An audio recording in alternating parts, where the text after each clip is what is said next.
தமிழக முதலமைச்சர் மற்றும் நடிகருமான விஜயின் 52வது பிறந்த நாளை முன்னிட்டு நடிகை த்ரிஷா அவருடன் இணைந்து பிறந்த நாளை கொண்டாடிய புகைப்படங்களை சமூக வலைதளங்களில் வைரலாகி வருகின்றன.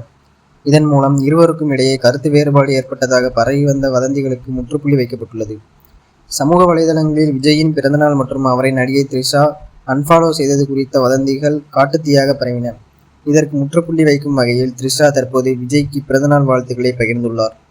தனது சமூக வலைதள பக்கத்தில் விஜயுடன் இருக்கும் புகைப்படம் ஒன்றை பகிர்ந்துள்ள த்ரிஷா, எல்லாவற்றையும் அர்த்தமுள்ளதாக மாற்றும் அந்த நபருக்கு பிறந்தநாள் வாழ்த்துக்கள் என குறிப்பிட்டுள்ளார்.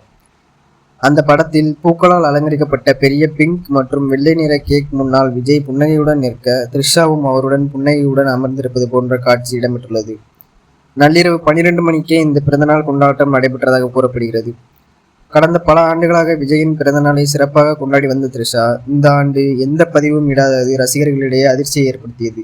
2025 தனது செல்லப்பிராணியுடன் விஜய் இருக்கும் புகைப்படத்தை பகிர்ந்து ஹாப்பி பர்த்டே பெஸ்டஸ்ட் என வாழ்த்தியிருந்தார்.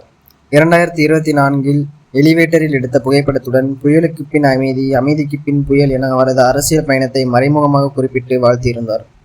2023 காஷ்மீர் பனிப்பொழிவில் எடுத்த புகைப்படத்தை பகிர்ந்து வாழ்த்து தெரிவித்திருந்தார். இந்த ஆண்டு த்ரிஷா வாழ்த்து தெரிவிக்காததால் இருவருக்கும் இடையே கருத்து வேறுபாடு ஏற்பட்டதாக தகவல்கள் பரவின. குறிப்பாக த்ரிஷா விஜயை இன்ஸ்டாகிராமில் அன்ஃபாலோ செய்து விட்டதாக சமூக வலைதளங்களில் விவாதங்கள் எழுந்தன. த்ரிஷா எப்போதோ விஜயை ஃபாலோ செய்தாரா அல்லது தற்போதுதான் நீக்கினாரா என்பது குறித்து ரசிகர்கள் குழப்பமடைந்தனர்.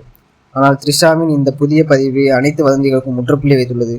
விஜய் த்ரிஷா இடையிலான நட்பு சுமார் 20 ஆண்டுகளுக்கு மேலானது.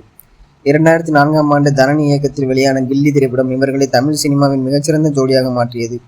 தொடர்ந்து திருப்பாச்சி, ஆதி, குருவி மற்றும் லியோ உள்ளிட்ட படங்களில் இணைந்து நடித்துள்ளனர். குருவி படத்திற்கு பிறகு பல ஆண்டுகள் இடைவெளி விழுந்தாலும் நீண்ட இடைவெளிக்கு பிறகு லியோ படத்தில் மீண்டும் இணைந்தனர். கடந்த சில மாதங்களாக விஜய் மற்றும் த்ரிஷாவின் உறவு குறித்த விவாதங்கள் சூடுபிடித்துள்ளன. விஜய் சங்கீதா தம்பதியினரின் விவாகரத்து விவகாரத்தில் நடிகையின் பெயர் அடிபட்டது இந்த விவாதங்களுக்கு தொடக்கமாக இருந்தது. தொடர்ந்து ஒரு திருமண விழாவில் இருவரும் ஒன்றாக கலந்து கொண்டது, தேர்தல் முடிவுகளின் போது த்ரிஷா விஜயின் இல்லத்திற்கு சென்றது மற்றும் அவர் முதலமைச்சராக பதவியேற்பு விழாவில் கலந்து கொண்டது என தொடர்ந்து ரசிகர்கள் மத்தியில் இவர்களின் நட்பு குறித்த விவாதங்கள் எழுந்து கொண்டே இருந்தன.